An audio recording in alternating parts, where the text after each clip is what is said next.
নমস্কার বন্ধুরা, আমি সিদ্ধার্থ।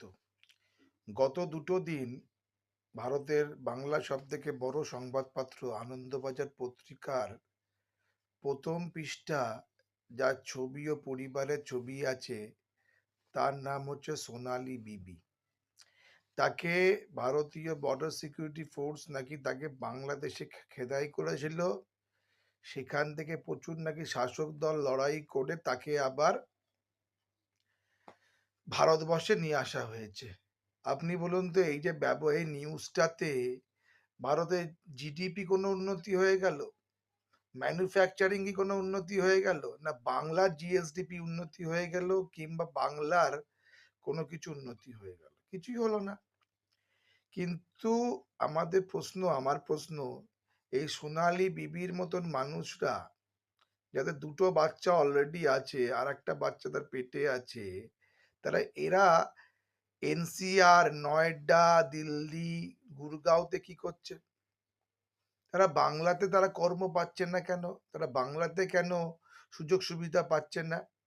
কেন? বাংলা সরকার তো দয়ালু, আর এই দয়ালু সরকারের জন্য এরা বাংলাতে কেন কর্ম পাচ্ছে না?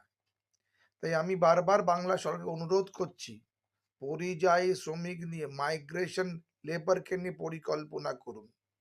ওদের স্ট্যাটিস্টিক্স, ওদের পরিসংখ্যান বের করুন, ওদের এডুকেশন ব্যাকগ্রাউন্ড, ওদের সোশ্যাল রিফর্মস কি বের করুন। তাহলেই দেখবেন এরা আর এনসিআরেও যাবে না, নয়ডাতেও যাবে না, গুরগাঁওতে যাবে না, আর এরা কোনোদিন এদেরকে পাঠাবেও না আপনার থেকে বাংলাদেশে। সত্যি তো, এই যে বিগত নির্বাচনে আমরা দেখতে পাচ্ছি, এই যে ভুয়ো ভোটার মানে মৃত ভোটার, আপনারা বলুন তো, ভুয়ো ভোটার, মৃত ভোটারের নাম প্রকাশ হবে না?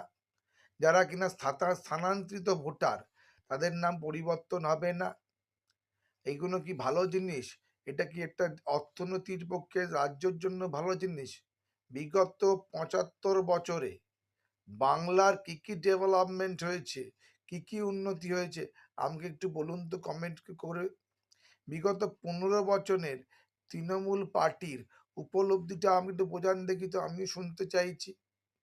তাই বন্ধুরা, সোনালী বিবি এখানে গ্রহণযোগ্য তো না। সোনালী বিবির সঙ্গে আমাদের লড়াই না, লড়াই হচ্ছে গ্রোথের সঙ্গে, লড়াই হচ্ছে রিফর্মসের সঙ্গে, লড়াই হচ্ছে উন্নতির সঙ্গে। এটা মুসলমানদের উন্নতি করতে হবে ও হিন্দুদেরও উন্নতি করতে হবে। যেখানে 70-30 হয় সেখানে উন্নতি করতে হবে। তাই বাংলার মানুষদের এই সোনালী বিবি এইসব থেকে এগিয়ে যেতে হবে, না হলে কিন্তু বাংলা